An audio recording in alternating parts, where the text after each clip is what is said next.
Welcome to the 2003 PDGA Worlds in Flagstaff, Arizona.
Like that shot?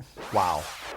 Maybe the best piece of tape on any single shot since Cray's at Columbus. Maybe not. That was 850 feet. Elaine King with the near ace on hole number 18 at the Snowball course, and a great introduction to mountain golf in Flagstaff. I'm John Houck with Dan Roddick, and Dan, this year was a little bit different from what we're used to. Well, the last few Worlds, we've had people down in high humidity and a little bit of heat. Now they're up at high altitude. Bring 336 players in here playing for $75,000, but a few different challenges. Absolutely. And in a little bit, we're going to show you the finals for the top pros. But before we do that, let's take a look back at what happened during the week.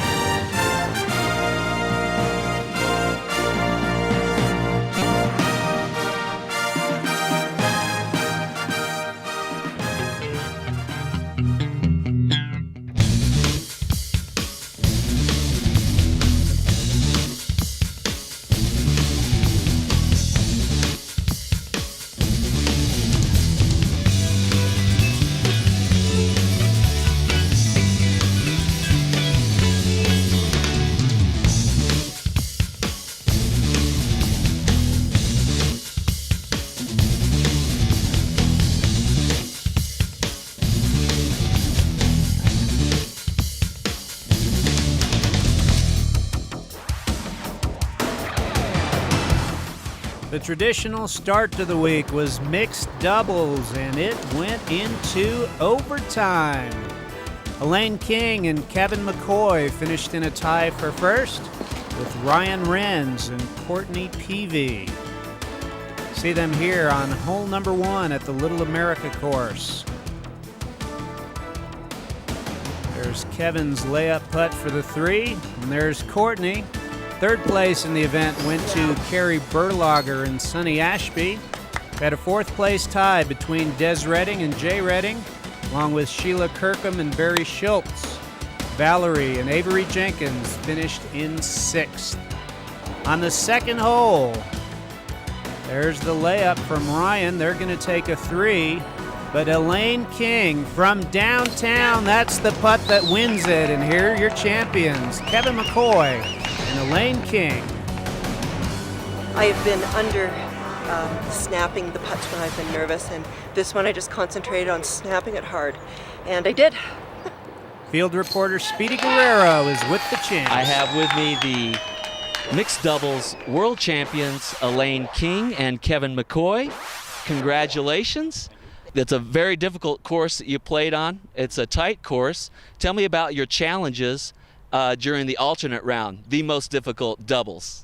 Luckily, I have a great partner, and we really didn't get in much trouble. We kept it away from the big trees and the big rocks and kept itself on flat terrain. We really didn't have any troubles. It was hard, don't get me wrong, but a couple of good shots to get ourselves out of trouble made it kind of easy for us, actually.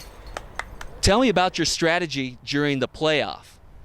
Well, the playoff was the alternate format.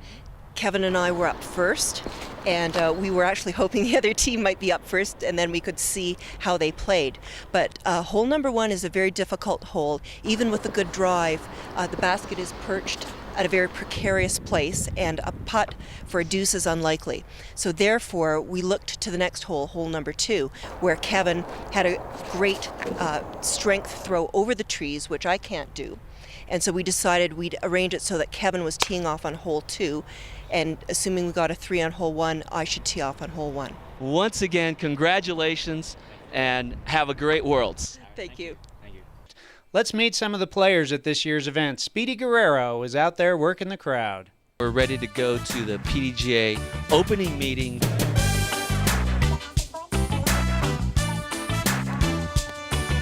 My real name's Kent Parsons and my nickname's Thumper. I'm going to play well this weekend because my trainers are Jeff and Johnny Lisserman, and they've been working with me all week.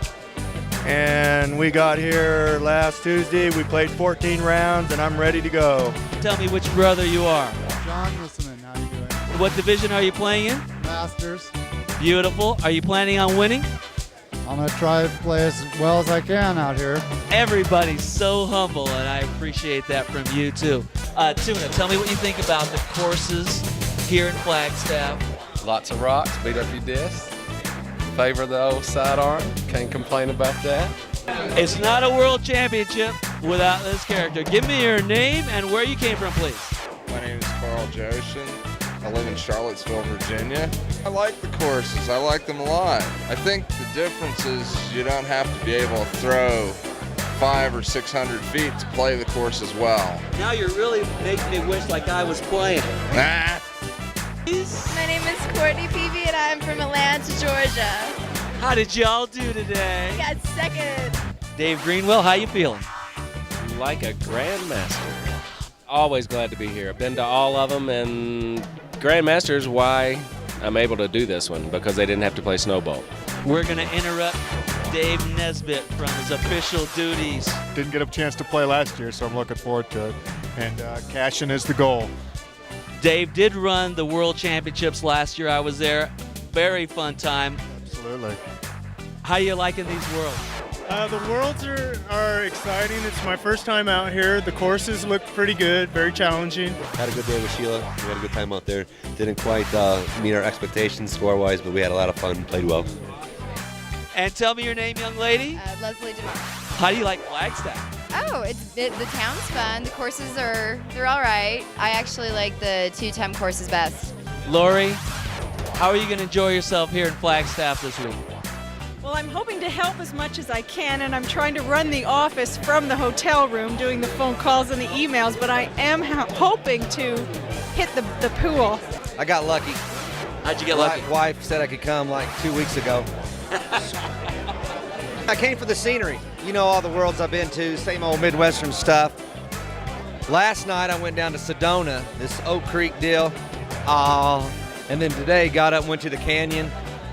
You could just sit at the canyon like you do the ocean and just sit there and just look at it for hours. What do you think about these courses? They're very nice. Very different than what we have in Michigan. Until about a week ago, this lady was the AM World's Masters champion. Everybody you know in disc golf is here, right? This is a big party. One of my good friends, Steve Wisecup, former world champion. I felt the energy when I walked in the lobby. This world has got energy, and that's what we need is more energy. You can just feel it. It's electric. The players are pumped. I'm pumped. Terry's pumped, and I know you're pumped. You know that I am. I know you are. Woo! So let's make it happen.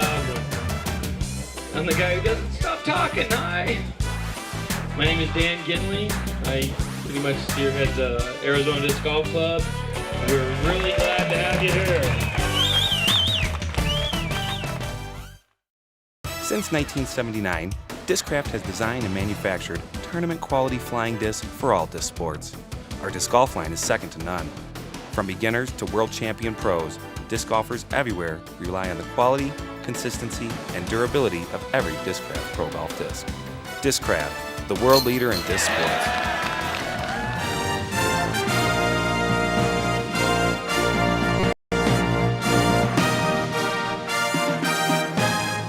The other one, you had to go over the trees, and if you were lucky, through the trees real low. So this is a great course and a great tournament so far. Turnover shots are not my favorite, but I'm going to try to throw a belfry and see if it'll turn to the right. It feels really great. I mean, especially for the daughter to move up. You know, she's been playing AM for a few years and took the junior division 2 years ago, and then this year took second, tied second with Brittany from Wisconsin. And she's been playing really good. If I'm not on my game, she can outdrive me. And the son, he's very good. He's excellent. One of these years, he's going to get it. It might be this year. Well, it's really nice. It's a nice change. And you come from the heat down in the valley. And NorCal series, we play a lot of lowland tournaments. Have you practiced this hole in particular coming up? I played all these holes once. Didn't do well on any of them. So I'm hoping to improve on the knowledge that I gained from doing poorly on the first one. It's way, way left. So it's just a big hyzer shot, get out into that flat, and then it's another, for our arms, another big shot to get to the hole. So if I get a 3 on this, that's a birdie for me.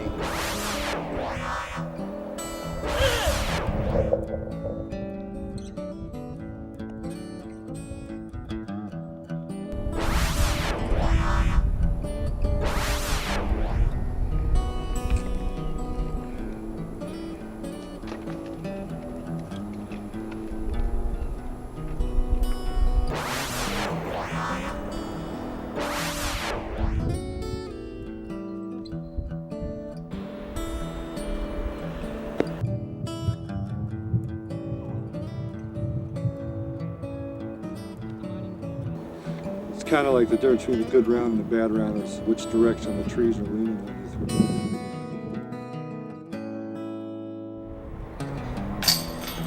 Nice putt. This is like Mecca, going home, hanging out with hundreds of disc golfers. It's heaven, just heaven. Of course, coming from the other side of the world this time of the year, we're in the middle of the southern hemisphere winter. It is just muddy and cold and wet, and it's like this of summertime, but of course, to come from winter, bang, straight into summer, takes a bit getting used to, let alone the 7,000 feet, but I'm getting a handle on it. It's beautiful. My name is Vero Schneider and I come from Berlin, Germany.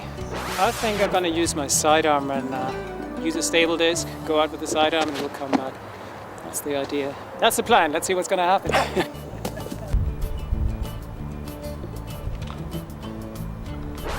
We play at about 5,000 feet elevation in Hawaii, and this is still just sapping my strength. Wrong side of the bat? And you have to be accurate. A foot or two, one way or another, can make a big difference. Lots of shots. You know, I think players who have a lot of shots are going to really be definitely to the advantage. This particular course here is a little lefty advantage, so if you've got an Anheuser, sidearms are going to be really, really important this weekend. Some overhands are also going to play into play. For me, it's seeing the old friends again, like the 6 Worlds I participate in. So that's seeing the best players of the world. It's fun for me. It's like waiting for the finals and having fun. It's 50 Grandmasters. We don't have this in Europe. I played the European Championships. We had 5 Grandmasters, so that's about 10 times the field. That's fun. So that's why I'm over here. Great honor and privilege to get to talk to Ruth Steele. Are you any relation to Remington Steele, by the way? I am not. No, okay. And congratulations to you. You just won your first national tour event at the last one, which was Kansas City. So you have the momentum going into this week. In theory. And it got a little rainy out there for you on the second round. Yeah, it did. It rained we had a 1 hour delay before we even got to start playing, and it was very heavy rain and some hail. So. And none of us had umbrellas or waterproofs because most of our other halves were playing snowball and had all our stuff with them. So that's not a lot of us didn't have any rain gear, which is why you've got people wearing shorts out in the rain. We actually got a little footage here.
This PDGA broadcast event brought to you by Alacrity Media. On time, on budget, on fire.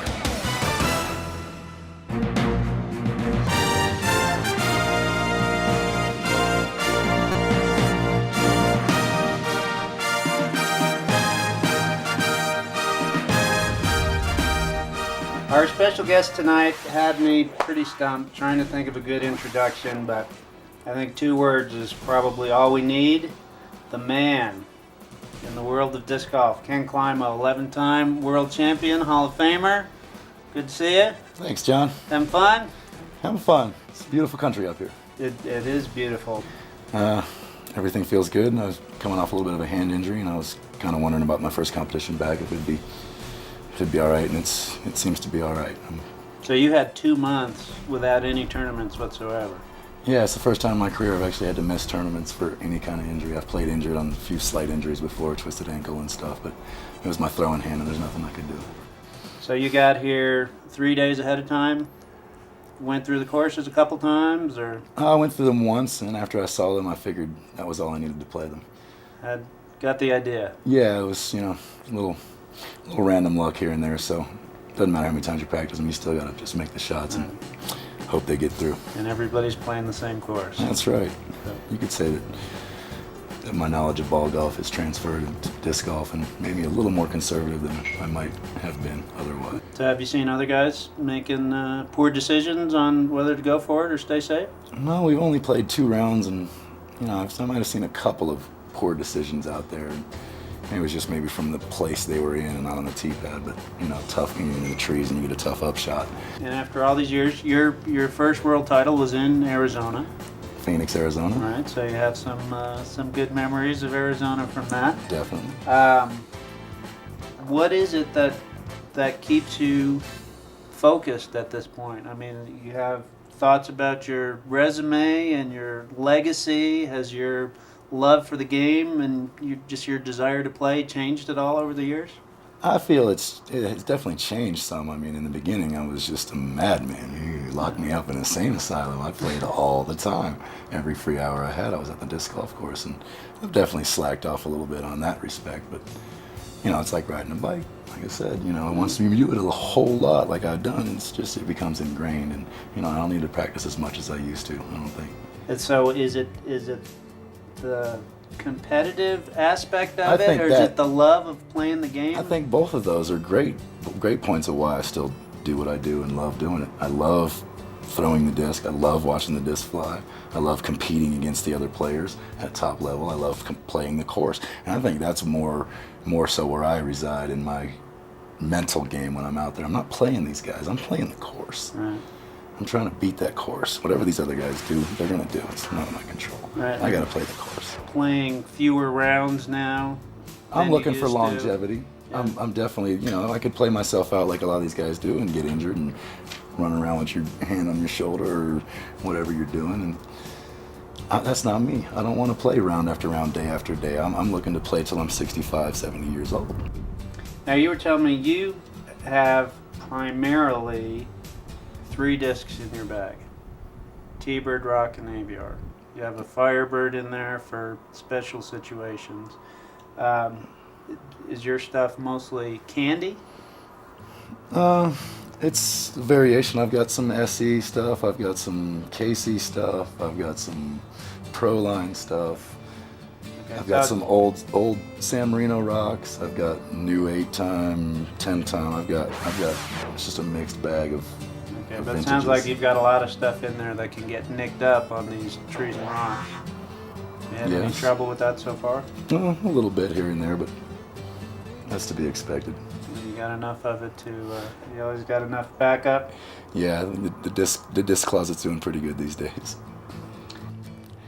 It's all golf takes a little luck here and there. No matter how good your skill level is, you're going to have a little bit of luck to play at the top level, consistently on this type of course.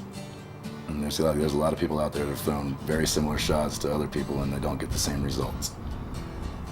And that goes into your mental game. You have to stay strong mentally and keep going forward and have confidence, and don't let it get into your head and ruin your confidence. Yeah, I knew that. All right, let's see what the champ has here. Hole number 9, I believe. That's that little hyzer skip shot. No, it was a straight shot, and it went downhill, and it just tended to go left on that hole, so you wanted to keep it really flat and straight. And I think we all threw fairly good shots on this hole. That one's fairly good. You missed the pole though. Got to adjust on that one, I guess. Those are shots that make you happy right there. Not much work on the putt. Not a bit. All right. Well, good stuff there. So what are you thinking for the rest of the week?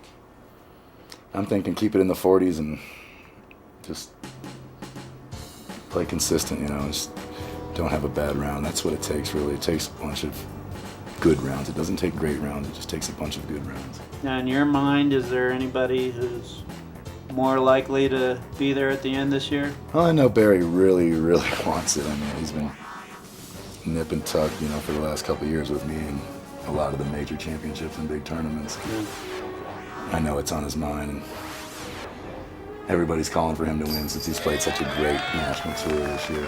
He's been the man this year, for now, sure. is there a situation where maybe, you know, late in the final 9, it's a close game, you say, you know, I've had my chance, maybe I'll let Barry have one? That thought never crosses my mind. I just thought I'd ask.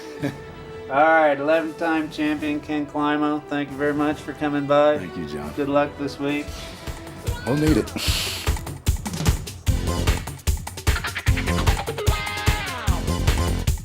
Disc golfers work hard all year to save their money to travel to the World Championships and pay the entry fee, but the money from their piggy bank goes to the fly mart.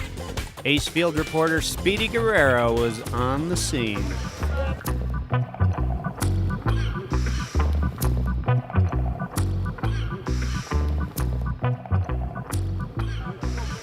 Selling some ultimate discs, got some floppy flyers, but all the stuff is done locally in Fort Collins where our brewery is. What we have here is the Ken Climo series of Vipers. Well, I was hooked up with the Flying Eye crew. The original Flying Eye crew, Nick Sartori, Ken Climo, and Bucky Warboy. 379 World's Discs, 4 complete sets. They call this stamp's called the boob stamp. A woman following through in excitement, looks like she's banging chains. And well, the best players in the world, the females, have signed that. And a bottle cap basket. There goes a shot. Oh! Glenn Whitlock, and I was the original touring disc golfer who actually made his living from playing disc golf.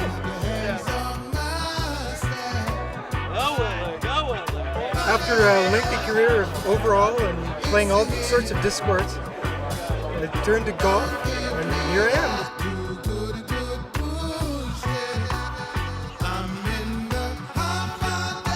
Well, we played so bad this year that we figured we drink much booze to get there and buy as many discs as possible while we're here. These are kind of rare because they have the original sheen on them, the original metal sheen. I bought these with pie still on them. I've had to clean pie off these things. These go back 60, 70 years. And this is the history of our sport right here because the workers at the Frisbee Pie Company started tossing these things around. The kids started tossing it. And because these things can really, give you a good whack, when they threw it, they'd yell Frisbee. Hi. Tell me your name and how much fun you're having today. My name is Michelle Baker and I'm having an awesome time. Thank you. It's beautiful here. Love the courses.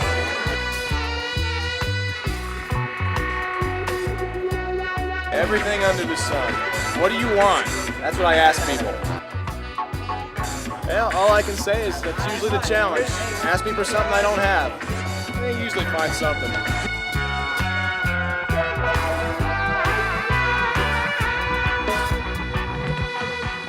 This is something that I came up with back in '96. I had a t-shirt from the Amateur World Championships that I really liked, but I'm not really much of a t-shirt wearer. So I tried to think of a way to preserve it, and I created a quilt. This is actually probably about the 10th or 12th one that I've made. And I'm hoping to get people to save up their shirts and send them to me, and then I can make them this commemorative quilt.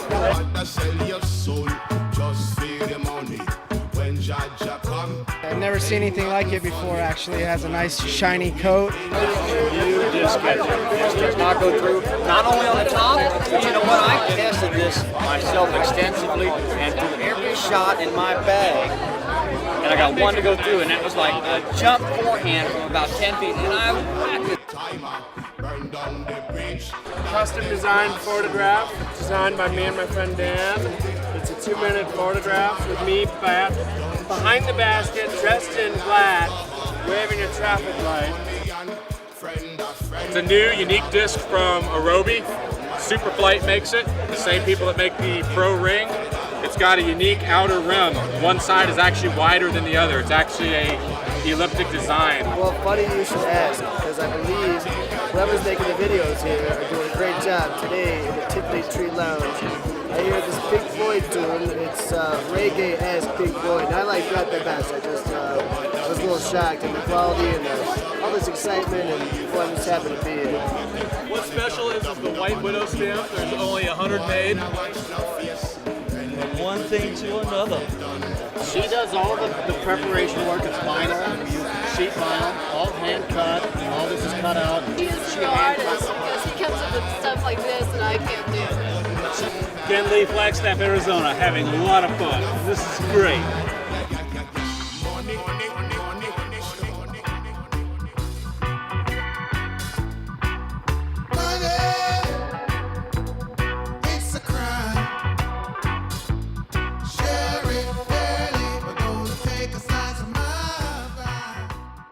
PDGA, where the players play. PDGAstore.com. Visit us online where you'll find the gear you need to bring your game to the next level. Disc bags, shirts and caps, action videos, and more. Get it from the source. Buy your disc golf gear where the players play. Buy PDGA gear at PDGAstore.com. That's PDGAstore.com.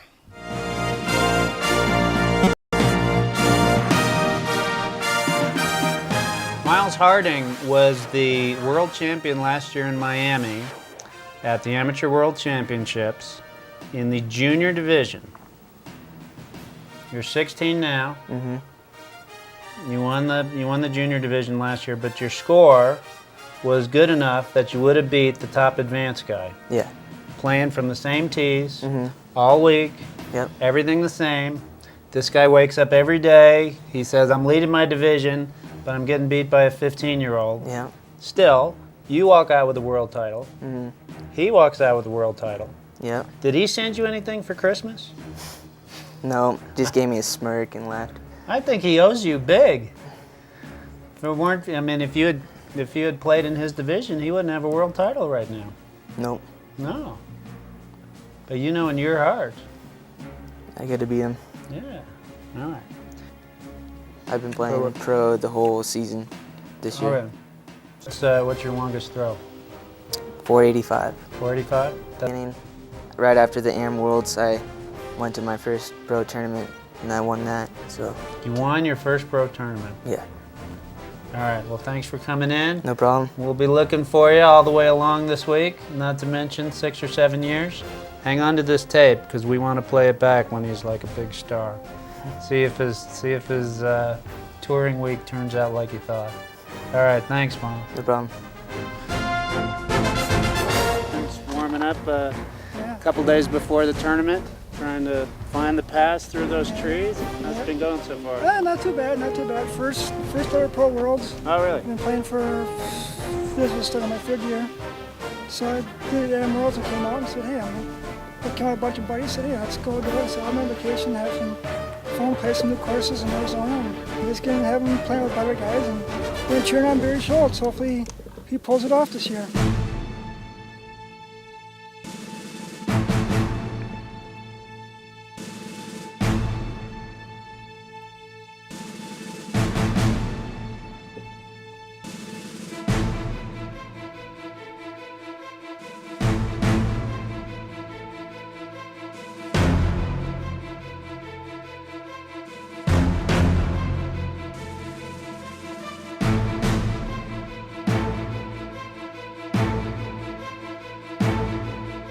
.69 feet, uphill, through a tight little fairway.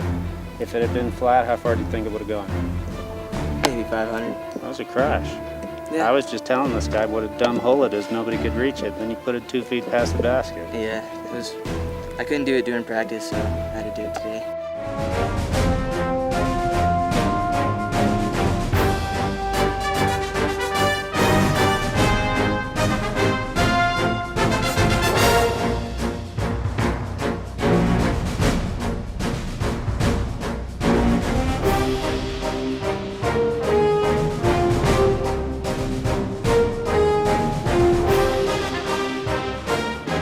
Tonight is Master Night here at our casual interview area. And we're going to start with the 2001 World Master Champion, Joey Mela. Good to see you. Good to see you. You won 2 years ago. Mm-hmm. You were in the mix last year. Yeah. Had a little problem with the heat. This year, little issues with the altitude? Yeah, little issues with the altitude. Discs aren't turning over like they would at sea level. So having a little trouble getting those shots down the fairway a little straighter than normal. And the problem is, for me, that stuff, I'm not used to throwing down a narrow fairway 350 feet. I mean, you can't throw a phantom 350 feet. It's going to turn for me, right? But I'm going to come up short of the hole. Yeah, that's good for a nice, easy 3. But I'm trying to get deuces. And nothing else is going to turn over for me. The rock is it's still not long enough. The eagle is just too stable. Because my putting is on. I just could not get there today. The birdie holes, I kept coming up 60, 70 short. I think most of the players are having the same trouble. You're thinking sea level. You're thinking this thing is going to flip over, and it don't. It don't at all. It just goes, and it just dies right out. Maybe we can talk him into moving the baskets a little closer for you. Maybe. Joey, everybody looking at these courses going, it's a lefty's dream. You're a lefty. You're on the 3rd card after Wednesday. What's going on out there? Well, today I would just have to say my timing was bad. The lefty shots are there. They are there, and I just did not take advantage of them.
Innova, #1 in disc golf for the 20th year in a row. These are the 2003 Innova champions. World champion, Barry Schultz.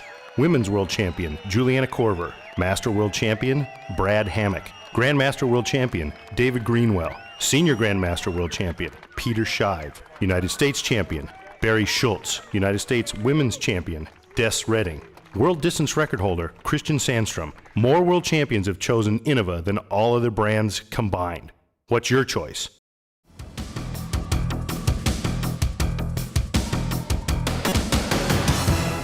So far this week, we've been interviewing only world champions, and we thought we would keep our streak alive. Tonight we have 4-time world champion, Juliana Korver. Thank you for coming in. My pleasure. My approach is so much different this year than it was last year, and it's not really my doing. I mean, somehow I'm in a different mindset, and it's a better one. Last year I was playing very scared, worried about losing the title, and well, it happened, and it's not the end of the world, and here I am, and now I'm much more relaxed, and of course I still hope to come out on top, but it's not the end all of everything. This is footage from Thursday at Snowball, and here we are on hole #1, and Juliana is clad in all her rain gear. Gore-Tex. Now you guys have probably had the worst weather of anybody all week. We were talking to the Masters. I mean, they haven't had any rain all week basically, and you guys got hammered a couple times. Hole #1 this morning is right about when it started to rain. It looked like it might turn out to be kind of nasty. Were you having some premonitions at that point? I was just hoping, well, I was hoping for the best, hoping that it would clear off, but I really didn't think it would. And I wasn't sure we were going to get the round in, actually. One of the local ski patrol ladies that was following the group for a while asked me if we had an alternative plan. And since she was local, I thought she might know the weather a little bit better than we did, so I was a little worried. But it turned out to be beautiful by the time it was all over. Yes, it did. Now, here's your putt on hole #2. You notice that you are putting last. Seemed to me like you were out driving the group pretty consistently, and that didn't quite jive with what I remembered. Are you thrown farther this year? I don't think so. Yeah. But I think I throw farther uphill than the other girls at this point. Des has not played at elevation a lot, and she's learning fast. And I would suspect after not too many rounds, she would be throwing as far as I am uphill. So a matter of angle and or body position off a flat tee pad going up a hill? I think so. You just know that stuff. I don't know. For some reason, I can do that. But I think on flat ground, well, another aspect actually might be the fact that when I'm throwing uphill, I throw almost as hard as I can. Mm-hmm. And on flat ground, I never throw as hard as I can. I throw 75 to 80%. Really? That's because uphill, you don't have to worry about it rising out or turning over. It's going to hit the hill. Fascinating. That's a good tip for all our listeners who play mountain courses. Now, and you guys were there also for the shot of the tournament when Elaine hit the basket on 18. When the basket saved me from being hit by Elaine's disc. I was 20 feet below the basket, lining up my putt, looking up at the basket, and all of a sudden from behind me I hear Annie, "Whoa, whoa, incoming, incoming." Oh, you hadn't even putted out No. yet? Oh my goodness, she should get stroked for that. So I'm looking at it, I was like, yeah, that's coming right at us, and it's fast, and I dive out of the way, and it hits the basket and bounces off. But had it not hit the basket, and had I not moved, it would have probably been about 2 feet from hitting me. Yeah, that was exciting. Oh, see, that's what that was, because we were up with that camera spot near the tee, and I thought I heard somebody say, $10 you can't hit Julie, but I said that That can't possibly be what she said. But you know Elaine, I mean, she'll always take a bet. Oh, I know. And it was 10 American, too. Okay. So, how many practice rounds did you get in up here? At least 2 for every course, and NAU I played 3 times. Okay, so you'd been to Snow Bowl twice for practice rounds. Right. And you played it the previous day. Did you have any problems getting acclimated initially? No, we were in Colorado for 2 weeks prior to this. So we've been at elevation for 3 weeks now, so no problems at all. No problem. And do you think it is easier for your division playing that back-to-back on consecutive days, or would you rather have had them spread out a little bit? I'd rather play that course every single round. I don't think it made a difference. I mean, because we only played 1 round for the day, so we've got the entire day to recuperate. And I didn't hear, I mean, some of the women said their legs were a little sore, but I don't think it would have made a difference if we had a day to rest in between or not. Well, and this course really sticks out like a sore thumb in this tournament because the other 3 courses are so similar to each other in terrain, this is drastically hole different, length, and fairway width and all that. Beauty. Beauty, absolutely. What are your thoughts about the other 3? I don't really care for them that much. My main criteria when I judge a course is beauty. Visually, how stimulating it is, And I think that Snow Bowl is amazing. It is absolutely gorgeous, and I would put it in my top 5 favorite courses. The other 3 are... Nice putt, by the way. Thank you. The other 3 are forgettable. Yeah. And they're very similar, and they're not very exciting. It's kind of a result of the terrain. There's not much you can do. Right. Well, what are other examples of beautiful top 5? Stafford Lake, California. Okay. Järva in Sweden. Oh, really? I like, what is the one in Madison, the new one in Madison, Token Creek. It's a really pretty one. McNaughton, Mount Airy. I like... De La Viega? Used to. Used to. It's quite eroded and really run down, and grass is kind of gone. The De La Viega from 5 to 7 years ago, absolutely. Oh, really? There was grass then? Depends on what time of the year you play it. Huh. But the first time I went out there, there was grass, and it was one of the most amazing courses at the time that I'd ever played.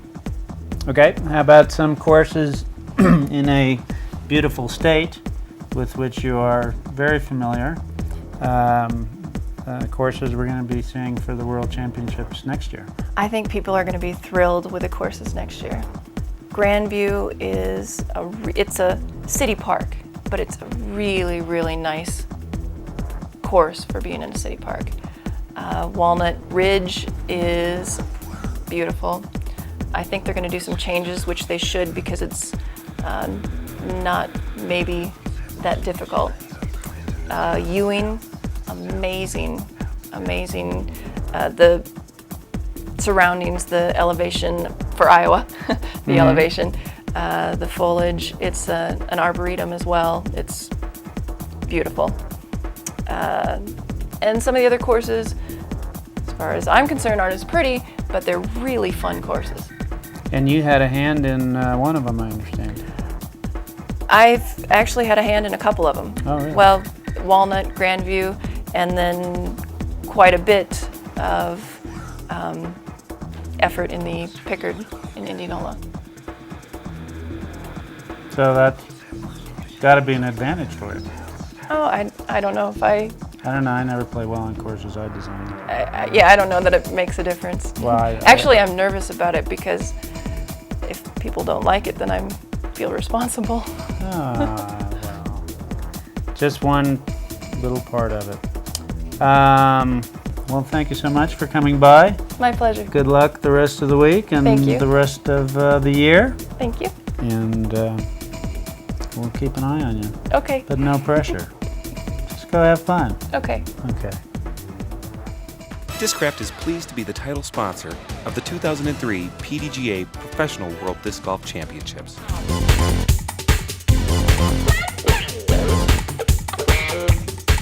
Make sure and log on to discgolfupdate.com after the event for information on Discraft's disc golf products. Discraft, the world leader in disc sports. How's your game today, Coach? Oh, typical. One good one, then behind a tree. But having a good time and we're surviving. That's all it's about, learning. So we can get ready and do it again next year. Yeah. In the Legends division, for players over 70 years of age, Ted Williams came out on top for the third consecutive year. Stancil Johnson finished in second with Jack Ekstrom in third.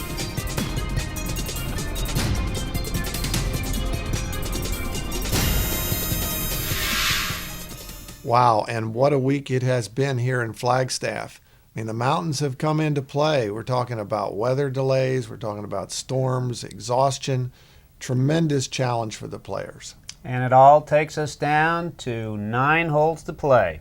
So let's go now to the Little America course to watch the final 9 holes. John, let's take a look at the Women Pro Masters.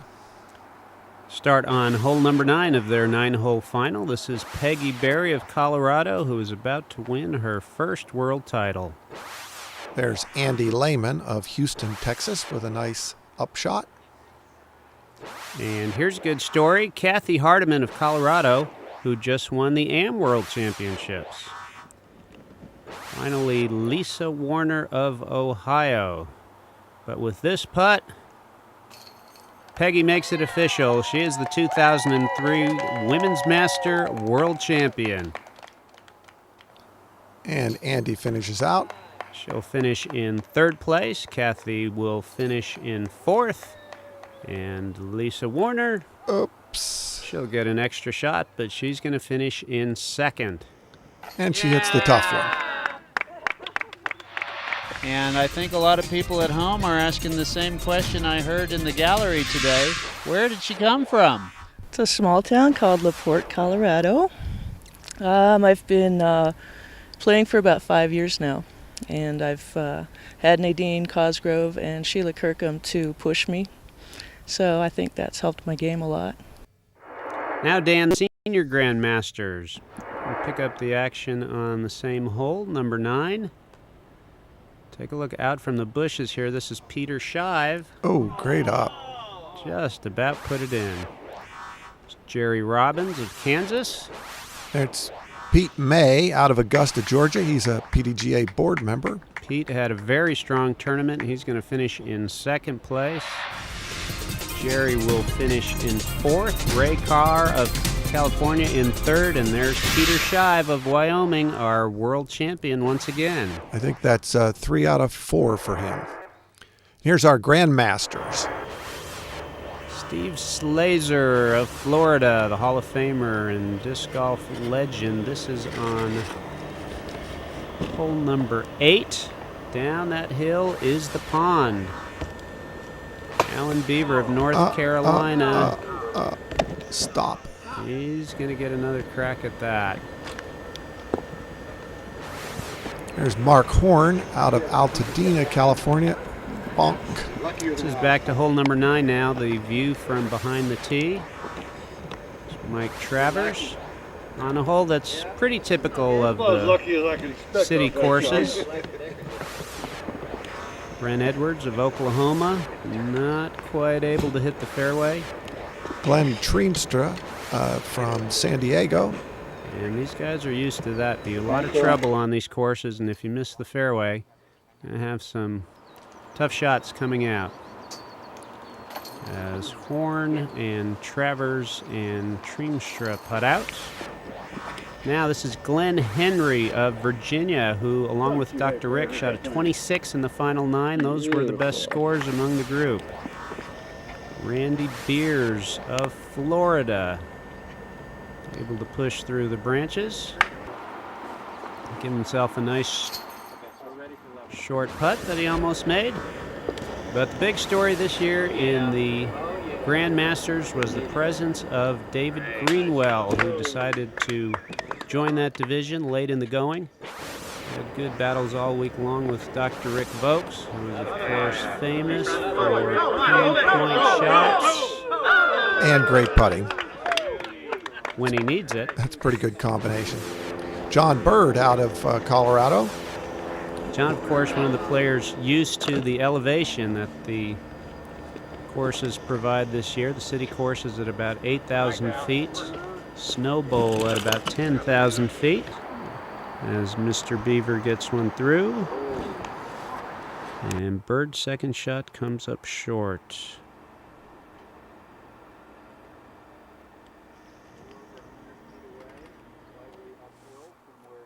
John's a good all-around player. He's really been playing for a long time. Used to be a field events player. He's really solid.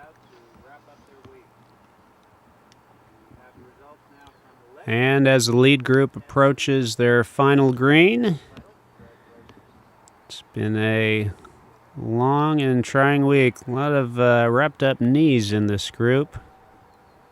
Getting a pretty good crowd to watch these guys. They did. This was had the schedule set up so that these guys could get a bit of their own gallery before the final groups came up. Alan Beaver's going to see if he can finish his tournament here from about 45 feet. Oh, my. Off the rim, and this time it stays. So Alan will finish in 5th place this year. You had to be thinking about that previous hole's putt. Yeah, actually, I think he had a couple of them during that final round that hit the rim and rolled out, but that one managed to stay in. John Bird will finish in 4th place. Well, this division has never been as competitive as it is in this event. Absolutely. And David Greenwell is going to be the one coming up on top. Dr. Rick will finish in 2nd. Glenn Henry comes off the 2nd card to finish in 3rd.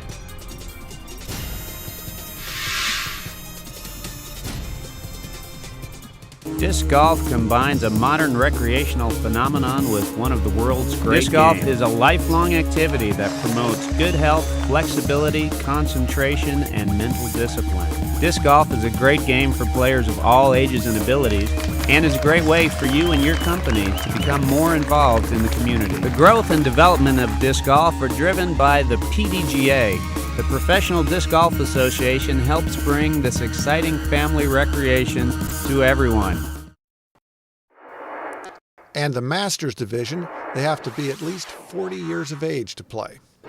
We pick up our coverage on hole 4 of their final 9. This is Jeff Lissaman. NorCal. See the wind picking up at times here. This is Jim Oates, who won the Masters World Championships in Rochester. And last year's champion, Brad Hammock from Atlanta. Larry Leonard from North Carolina. If this hole looks familiar, it was played as hole number 9 for the previous divisions. Now to hole number 5, where Oates out of the creek bed. I don't think there's ever been a major championship that shot was as important as in this one. Well, there's no question about that, Dan. There was a lot of short, tight fairways here where a lot of the players elected to go over the top, sometimes with a big hyzer shot, but a lot of upside-down shots at this year's event. Here now are the drives on hole number 6, about 600 feet long.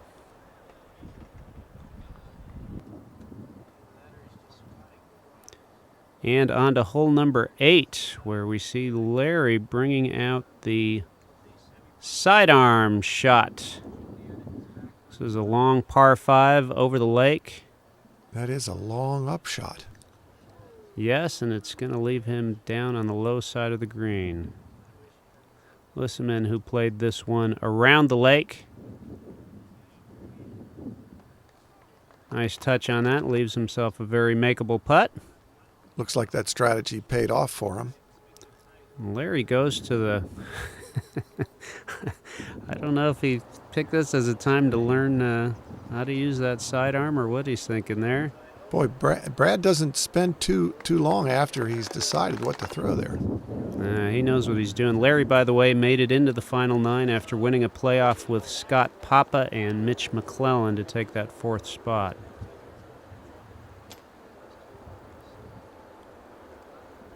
And this time, nope, just a little bit off. Lissaman, normally a rock-solid putter, just a little bit low, and we move on now to the final hole of the tournament for the Masters. This is hole number 9. It's 320 feet across the valley. A small green to land on. It's a great finishing hole, I thought. Absolutely, and wind can be a big factor on this hole. Not much wind playing right now for these guys, and Brad makes a beautiful rip that finishes about 4 feet from the hole. It'll be tough to get inside that. Well, and Jeff Lissaman, of course, not known for his driving length. He's all right on a hole of this length. I think what he is known for is sticking it right on greens like this. And now Jim Oates. That looks pretty good. And it does indeed.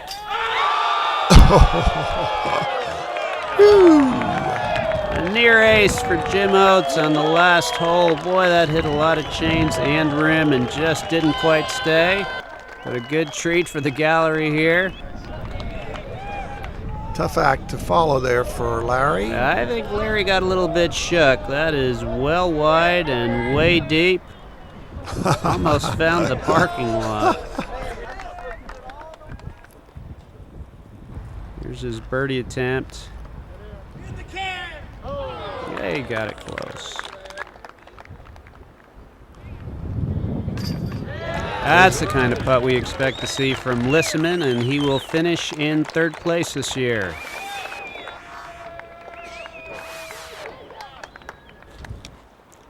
Very solid 2nd place for Jim Oates.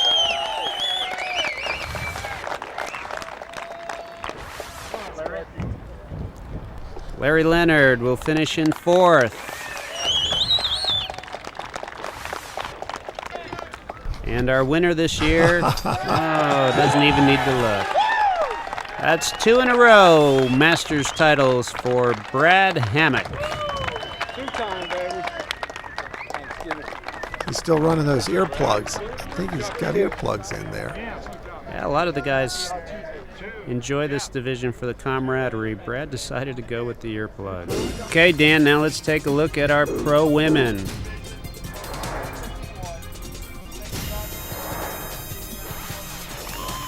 Juliana with 7 strokes on the field. And that is a shocker, Dan, because she started today 2 strokes behind. She comes out a 12-hole round this morning, 7 strokes ahead. Wow. After what had been just tight all week. Nice start. Hole number 1 is 340 feet. It's across a valley. Very small green. Drops off on the back, on the right, and on the left. That shot is a little bit on the left, and that tree sends it further. And what does it tell us about Des that she's still smiling at this point? Currently in 3rd place, it's Nadine Cosgrove. And after this morning's round, she's actually within 2 strokes of Des now. That was inconceivable before today. Annie Kreml from California. Going a little wider. Hoping to come in the side door and kind of gets it done. Well, she got a little bit of a hole there. Annie, of course, a former world distance record holder. Here's Des going with the big spike hyzer up the hillside, and that sits down right about where she wants it. Nadine lays up. Juliana was just about pin high, left herself a little sidearm. A lot of these greens have been trapped real effectively by these large trees. Yeah, not to mention some large rocks. Annie played safe there to make sure that she didn't wind up going down the hill. As Juliana will take a 3. Des will take a 3. 3 for Annie. And a 3 for Nadine as well. Hole number 2, 505 feet. This is definitely a 2-shot hole for the women. It's going to be a little bit of a hyzer shot into an alley here, and you want to know where that alley is, take a look at this shot. She's almost all the way through that alley and going to leave herself probably about a 175-foot anhyzer shot for the approach. Des with a nice rip, but that is wide. Kicked her back into play. I don't think she's going to have a straight shot at the pin from there. I mean, when you start playing in Iowa, this must be a kind of a shock to see fairways like these. Well, we will know exactly what those Iowa fairways are like next year. That's right. We go there for the Pro and Amateur Worlds and Junior Worlds. Annie found the same line as Des, but she didn't get the nice tree kick. So she'll be out first. She got a straight shot at it. Basket's a little bit to the right from there, but she's going to have a putt. Did you notice that she actually roll curved that through there and held it the whole way? Same with Des. I mean, there aren't that many players who can throw that. Des definitely got the big turn on it. Nope. Of course, body English is the key to getting a successful finish on those shots. Nadine left herself with a low hyzer. Tough coming out of there. Juliana should have no problem here. That's, like I said, right where you want to be on that drive, and that is right up by the basket.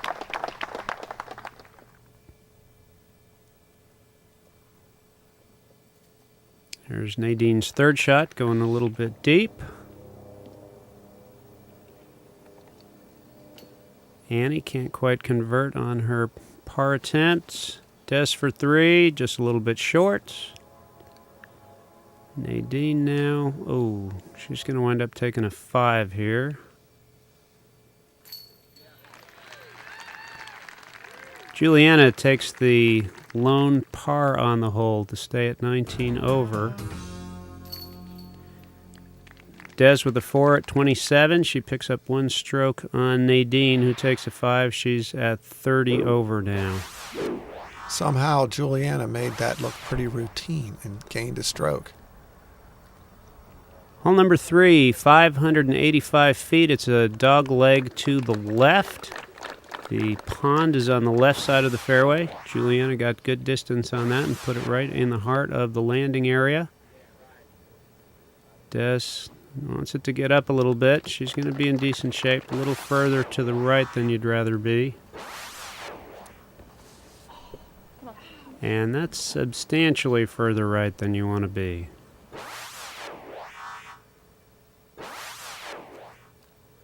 Look at Nadine. Dan, I've watched her play over the years, and I don't remember ever seeing her put any out there like that. She seems to really have added a lot of distance. It's really a quick release. I was really impressed when I first saw her throwing.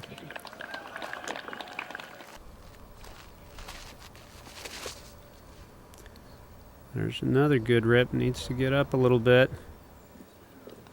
Skates just by one of the many pine trees out on the course this afternoon. Des going over the top. You should like that. Oh, I think everybody's going to like that one.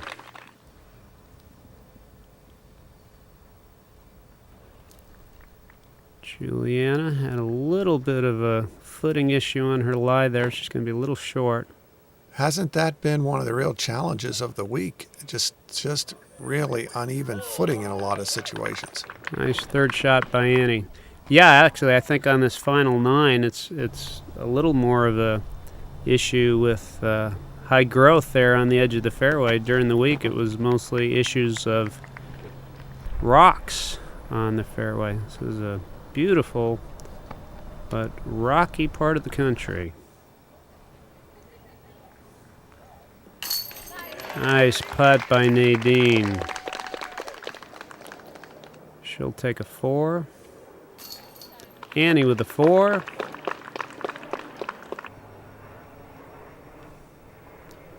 Des gets the lone par on hole number 3. That'll put her now 4 strokes up on Nadine as Juliana takes a 4. Hole number 4, 315-foot tunnel shot, which we saw earlier in our coverage. Several of the other groups playing it as hole number 9 in their finals today. This is hole number 4 on the Safari 9. So these holes are holes that the players haven't played earlier in the week. Well, in this case, they have played it. In the case of hole number 1, just a slight variation, but for the most part, these are all new holes. And for the most part, a lot more open and a lot longer than what they were used to during the week. But they would have played this particular hole twice coming into this final 9 holes. Second shot now for Annie. Looks to be in just about tap-in range. Nadine. So many players got down in that little groove there and without fail have hit that tree as they make That's their what up it's shot. there for. You definitely want to clear that if you can. Every once in a while we'd see a putt going in. Not too many off the knee there. Juliana for birdie. Yes! She has a level of concentration on those that she's just figuring it's going to go in. Concentration and confidence. So 2 for Juliana, 3s for everybody else. We go now to hole number 5. I love the fact that she has her mother caddying for her here. Yeah, her mother seemed to have a good time out here this weekend too. 549 feet. Back up to that little tiny green among those big trees. The big danger on this hole is the cavernous creek bed, which in some spots is almost 8 feet deep. Des, what a great pump. And she clears the creek bed, leaving herself a very makeable second shot. Annie got hers up a little bit. It's creekage. Oh, yes it is.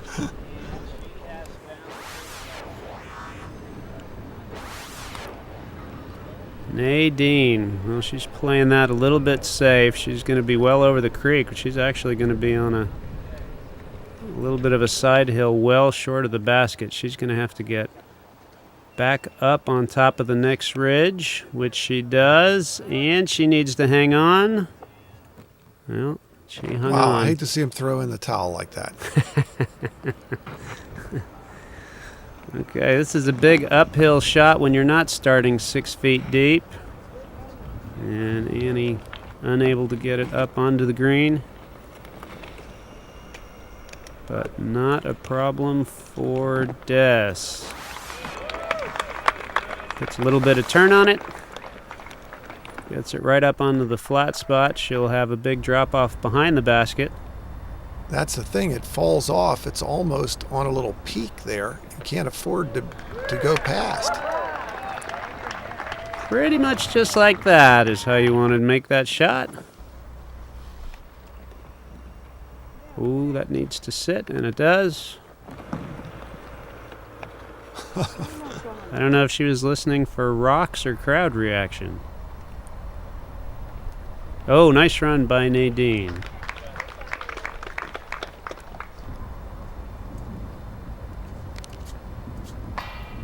Oh. Yeah, that was Des's par putt. She has gone down below. I thought those little nubs were supposed to keep that from happening. Uh-oh. Uh-oh. Oh, my.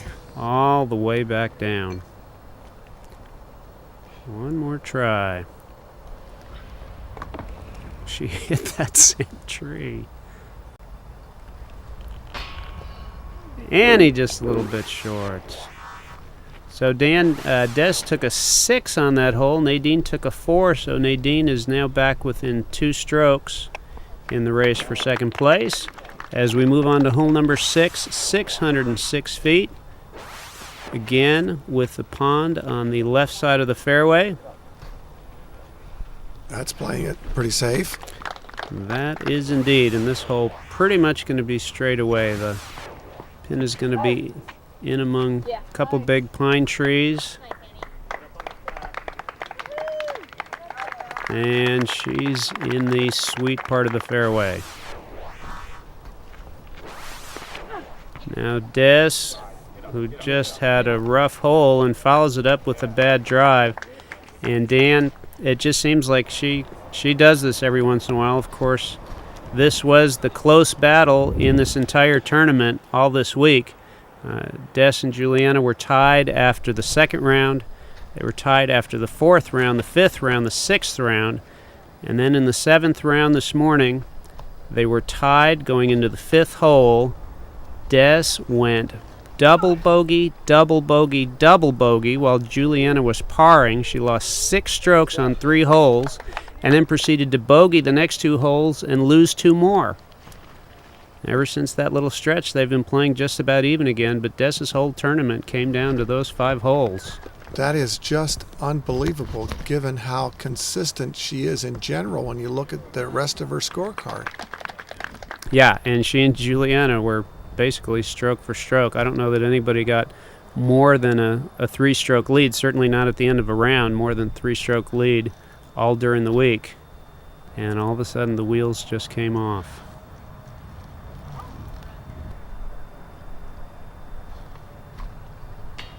Of course, Nadine now back within striking distance of Des. She could have used that. We'll move on now to hole number 7. Hole number 7, 270 feet. There's a straight tunnel option. There's a tight hyzer option, which we see Des elects. And there's also an anhyzer option just below and to the right of the pin lurks the pond. And Nadine goes with the hyzer option, does not come back up. She's down at the bottom by the pond. She was really flirting with the water there on that drive. Juliana for deuce, a little bit short. Des hits the deuce. That'll help her cause. Boy, it was really pretty difficult to deal with that water on that hole. I don't see how they actually could have played that any more to their advantage than they did. Well, if you think there was water on that hole, this is hole number 8, 777 feet across the water. There is an area to lay up on the left side of the pond, but Annie chooses to lay up short of the pond. Des goes wide and lays up on the slope down by the water. Let me ask you something. I mean, and the question comes up of hole design. Is this hole built correctly for this division? Well, you see that depends on how you play it, and Nadine seems to have found her own route. I'd say this is a tough hole for this division. One of the things about this final 9, as Juliana elects not to go straight across the pond, but play off to the left a little bit.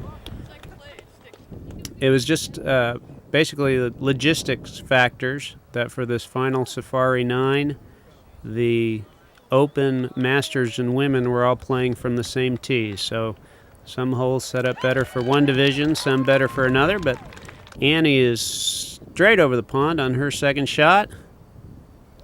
And so is Des. If that hangs on, she might even be able to get up by the green area, but she's going to fade out.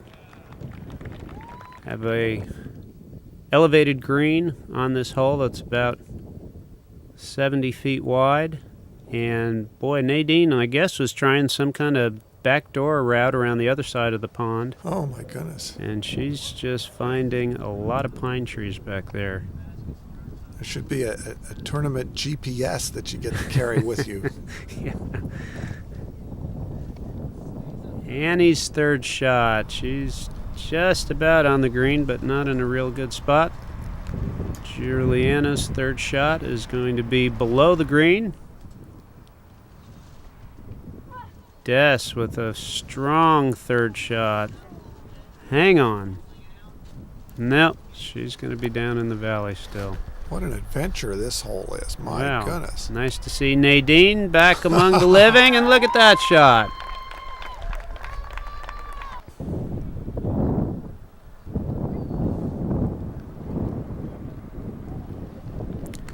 And Annie's back with us.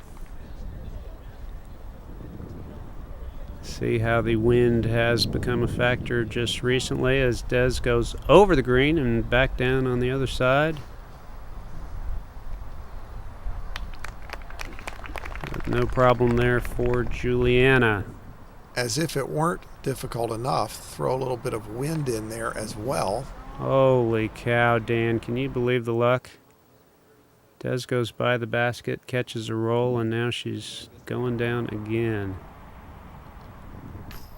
Oh, sit down at least.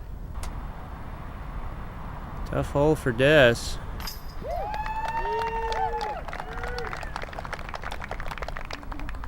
If Nadine had played a, well, we can't really say a more traditional route since nobody's ever played this hole before, but a more conventional route, she would have had a chance to make up some big strokes on Des. As it is, 5 for Juliana, 7 for Des, 6 for Nadine, 5 for Annie, and that brings us to hole number 9 across the valley, 320 feet. Certainly one that Juliana could reach, but she plays just on the short side of the valley. Annie's going to go ahead and gun at it. It's our distance champion. Has she got enough? Oh, yeah, I think so. That'll play.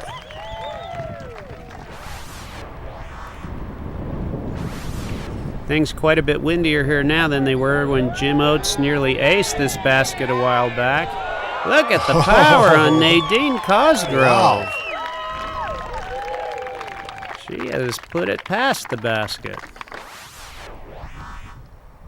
Of course, Des has power to burn. Right now, she just needs to get the right line.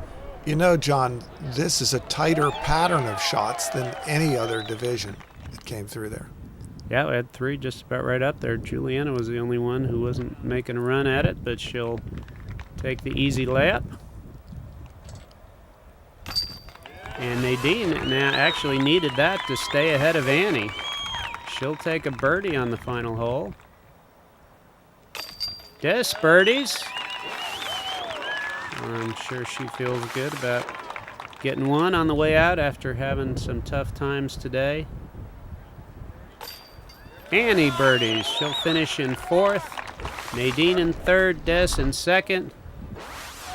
And there's Juliana back on top.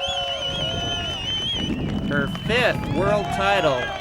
String was broken last year by Des, but now she ties Elaine King's record with 5 PDGA world titles. When you think of how close this was all week, I mean, that must have been a tremendous strain for both Juliana and Des. I mean, just every day. I mean, that was the race. You can see, obviously, an emotional moment.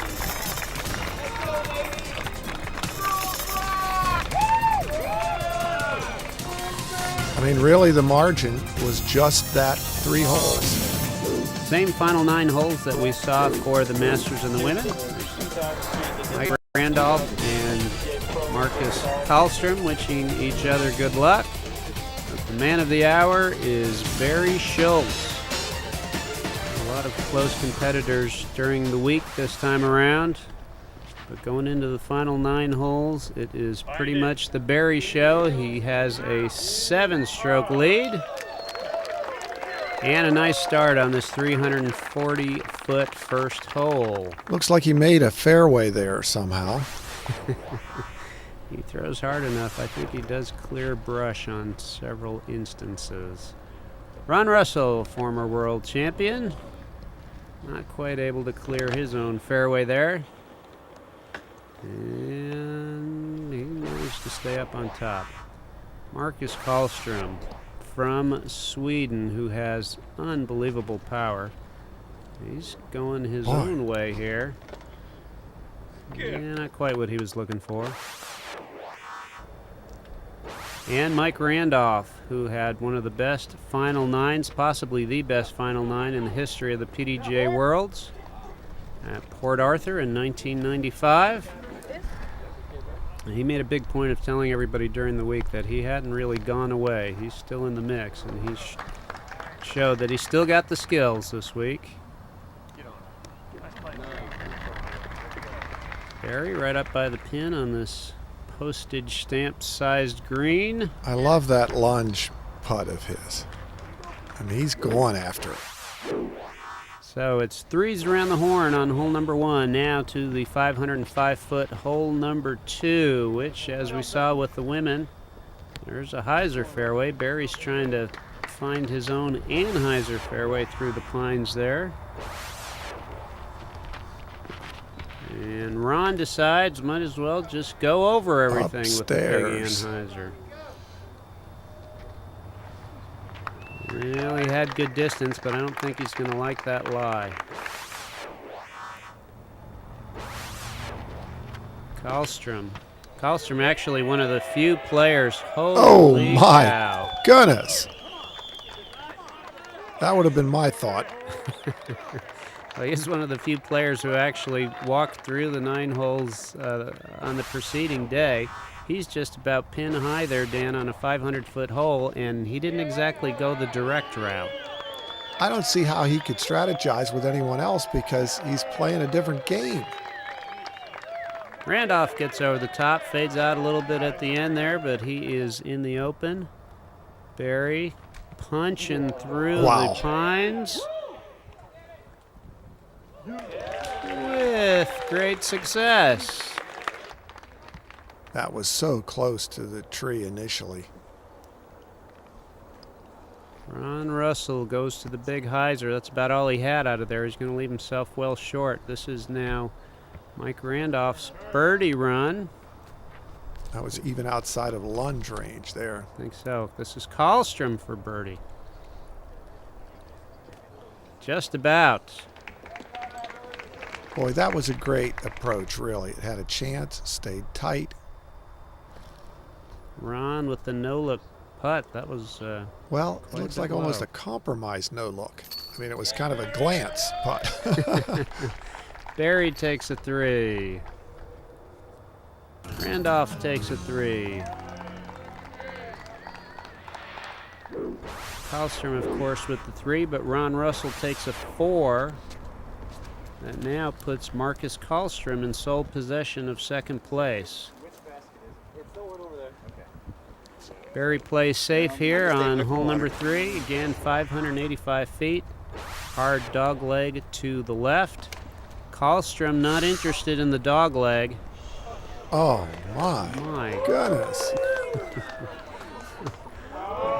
Oh, what? He's disappointed he didn't park it?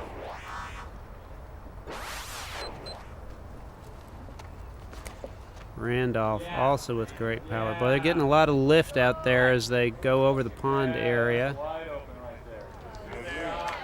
I think he's going to be in good shape. The pin, of course, very well protected in the pine trees. And Ron Russell now currently at 32 under par. 1 stroke ahead of Randolph and 1 stroke behind Karlstrom. And Dan, he's down by the pond, and it looks like he has gone OB. And not a good way to follow it up. Barry played safe, and now he's getting the benefit of that. Oh, yeah. Yeah, gave himself a little longer second shot, but distance not really a factor for him anytime it's under 350 feet. I think he had that hole figured out pretty well. Karlstrom. Boom. Puts the sidearm just about within tap-in range. See his brother Anders Karlstrom caddying for him. Anders was at the World Championships last year in Houston as Randolph goes to the sidearm and puts it under the basket. And easy little layup there for Ron, but he's going to take a 5 on this hole. 3 for Barry. You know, John, it gives you a little bit of insight into how challenging these holes are. I mean, these are the best in the world, picking up occasional 5s on these. That's scary. Well, 5 for Ron, 3s around the horn. And now back to hole number 5, the 315-foot tunnel shot. Barry goes right, and he's in the thick stuff. Still just about pin high. Let's see if Karlstrom can hit this. No, doesn't feel the need to play the fairway. He goes for the big Anheuser shot. There's a little too much wind out there for that. That got pushed into a pine tree, and he'll drop about 120 feet short. That was an ambitious attempt, though. Oh, well, and here's similar, another one. a little higher, but it's just so hard to keep the apex of that curve out far enough to clear that last big tree. Well, again, this is one of the few holes that these guys did play during the week. I know some of them did have some success with that shot, but right now the wind is just blowing too hard from their right to left. Those big Anheuser shots are just getting knocked down. Well, the other thing is I don't think that they might be able to feel the full intensity of the wind up on the tee. That is an excellent point. I think you're right about that. Of course, now the flag on the basket not showing too much wind. Randolph will have a tap-in 3. Well, I take that back. It's like the wind is pretty inconsistent out there today. Barry's in there pretty tight. Has he got a hole? Oh! I guess so. Look at the mountains, Dan. What a beautiful venue we had for our tournament this year, as Karlstrom is in for his 3. 3 for Russell.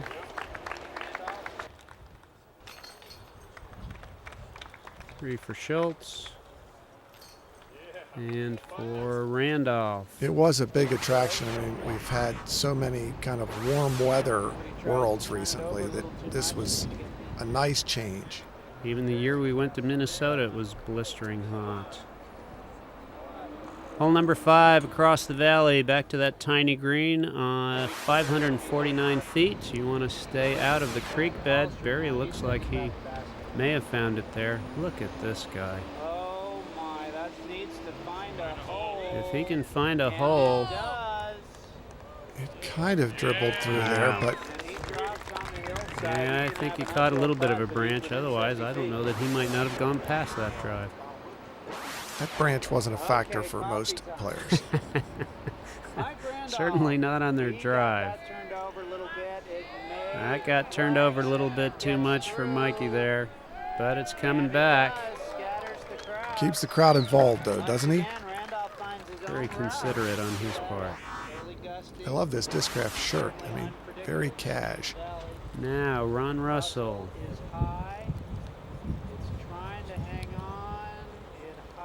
Oh, it just was so close to the right angle. He's down close to the creek bed, too. Let's see what we have here. Yep. Way deep. He can't see it. He really cannot see where he's going I think here. He's going. Oh, my. That looked like he was going for a roller. That was a tremendous out shot. Barry, a little different approach, yeah. But excellent result. Karlstrom now, this would be a heck of a deuce. Especially considering how small the green is. He'd have to be brave or desperate to go for that one. Mike goes upside down and lays it within about 15. That'll be a 3 for Barry.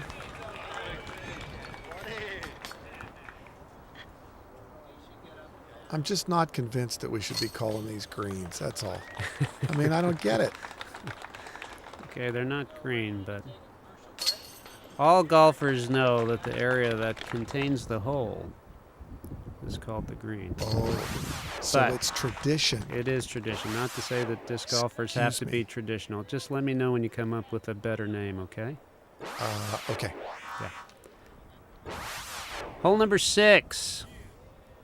606 feet, and that's going to be at least 500 of it right there. Man, these guys are putting it out there. Karlstrom, just unbelievable power. Dan, as we mentioned earlier, all the 3 divisions playing the Safari Final 9 playing from the same tees, and at 606 feet. For these guys, it plays almost as a shot and a half hole, more so than a 2-shot hole. You see Mike had his drive out there far enough that just a nice easy little layup put him under the basket. And Barry goes just a tad deep.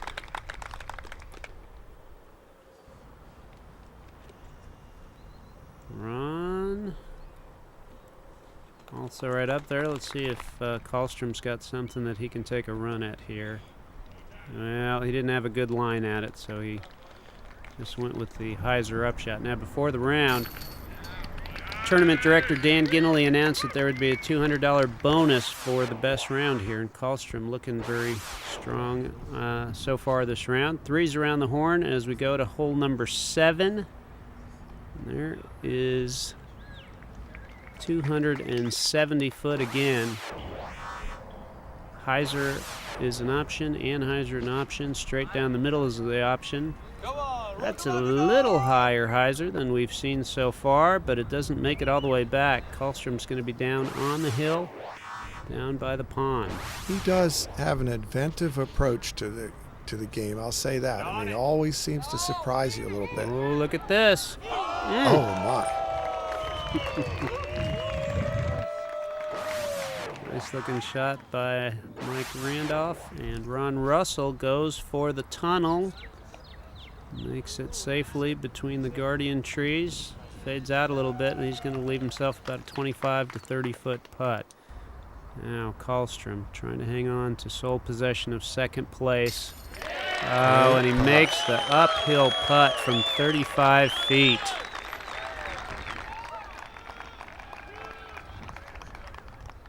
He's coming off, what is it, a 3rd place finish in the European Championships, I guess. 3rd place finish in the European Championships, yep. And I think in the top 3 as well in the Euro Tour. Barry with the patented straddle putt.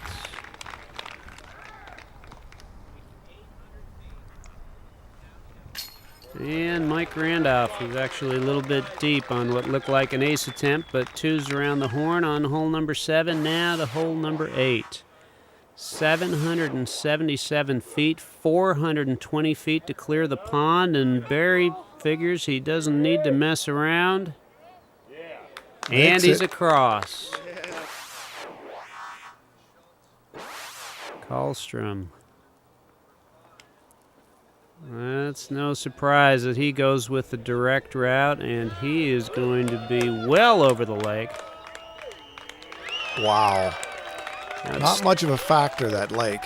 No, not on that shot. 777 feet, but the second shot is well uphill to that elevated green, so it's going to take 2 big shots. If anybody wants to have a shot at a 3 here, and Mike, again, has turned that over a little bit. He's on the hillside.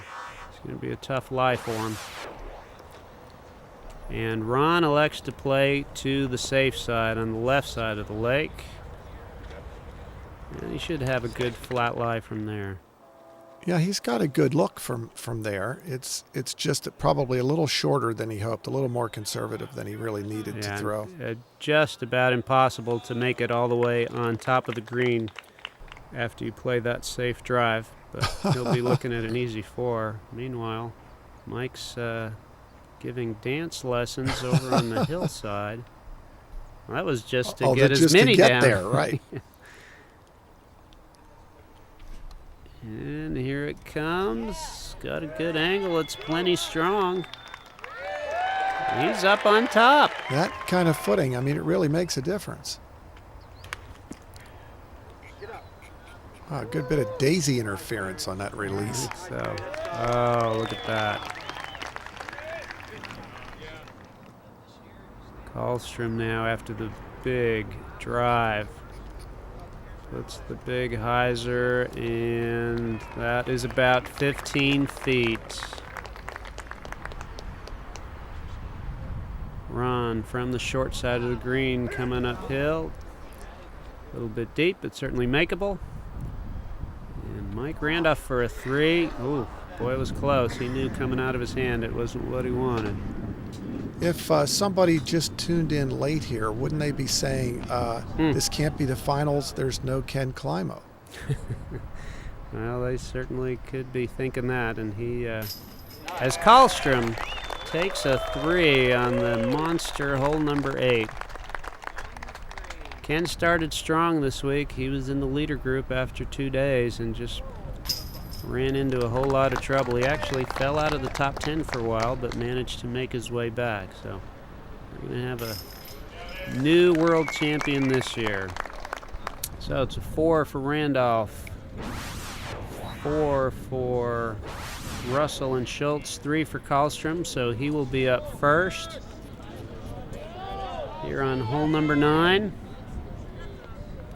He is at 35 under, so he has, 34 under. He's got second place in the bag. Ron is at 30 under. Randolph at 31 under. And Barry, of course, who's at 40 under. Well, that was I wonder if they saw the women play this hole. They handled it pretty well, actually. The women ate this hole up. These guys have a bit of wind to contend with, however. Oh, it's the wind. I see. Absolutely. Of course, it may also be the fact that they're not used to throwing 320-foot shots. They haven't had to do that in a while.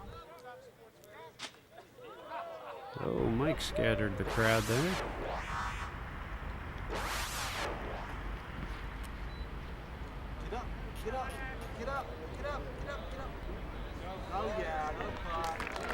Ron's in good shape.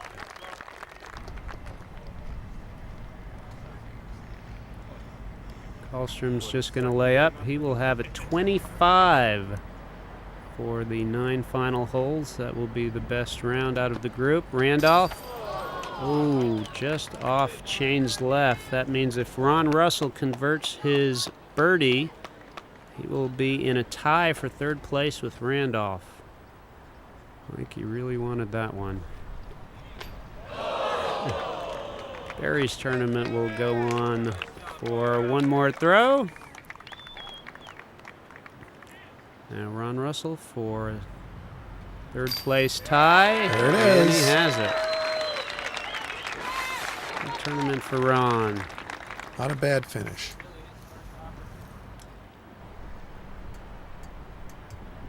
And Marcus Karlstrom becomes the highest finishing player from outside North America in the history of the PDGA World Championships. Svante Eriksson was 4th in 1995. Jesper Lundmark was 3rd a few years ago in Minnesota. Marcus takes 2nd. Mikey Randolph mugs for the crowd and finishes in 3rd. And here now, after a long road and a brilliant career, a long road, Barry Schultz finally makes it to the top of the disc golf world. Oh, that's great to see. Sure is. It's been a long time coming for Barry, former Sportsman of the Year award winner. And there's our Legends champion, Ted Williams. 2003 PDGA Pro World Champion Barry Schultz.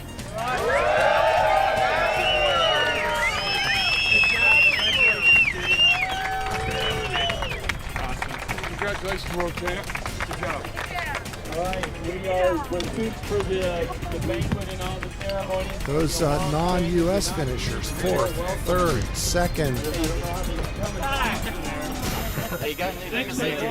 Coming up. About a week. The weather was messing with us. The course just tore us apart, mentally, physically, took our discs apart. Rough week. Happy to survive.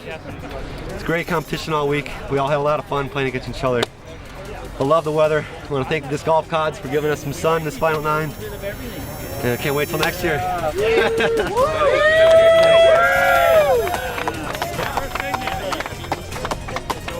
and we'll be looking forward to next year as well. 2004 will be coming to you from Des Moines for the Pro, Amateur, and Junior PDGA World Championships.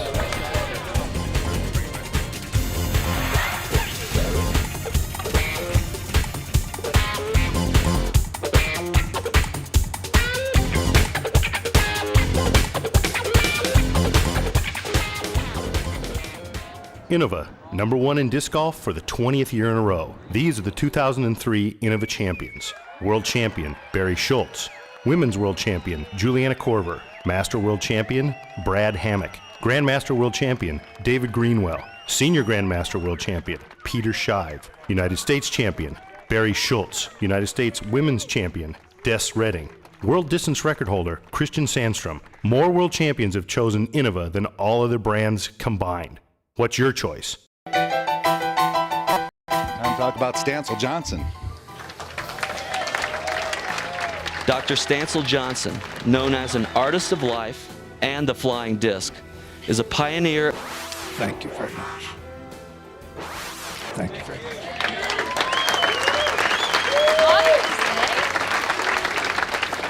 And I promise I'll get the next book out soon. Thanks, brother. Mark Horn.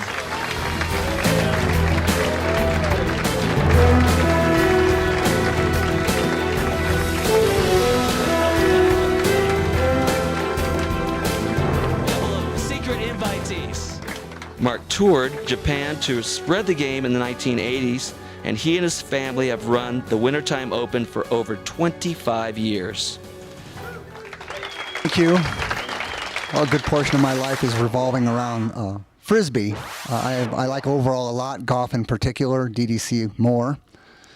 My family probably doesn't like that I like it as much as I do, but we all play, and it's really one of our family things, and the Frisbee family is a big portion of my life, and these events where I get to see people I haven't seen for years is my favorite. Thank you. Somebody that I've worked very close with in the past couple of years and has done a great job for the organization. I'm very pleased and honored to introduce my good friend, Brian Honegger, as the next inductee.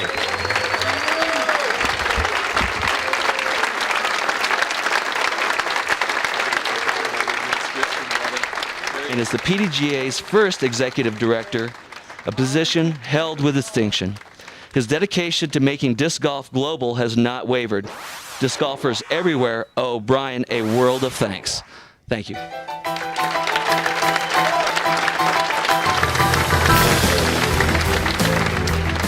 My thanks go to my wife, the love of my life, Lori Gibson. The class of 2003, thank you very much.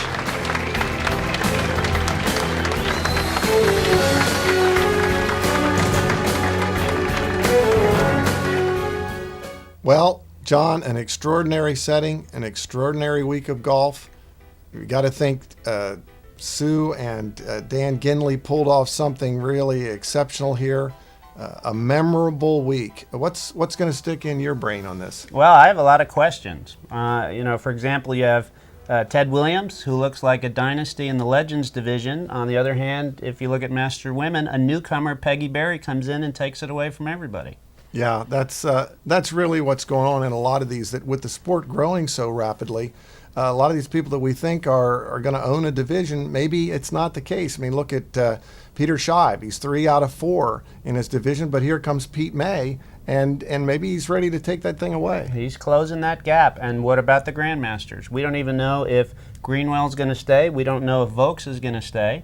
And you bring back Monroe and Snapper Pearson from injury, and all at once, that's a dogfight there. Absolutely. And Brad Hammock in Masters, he's got 2 in a row.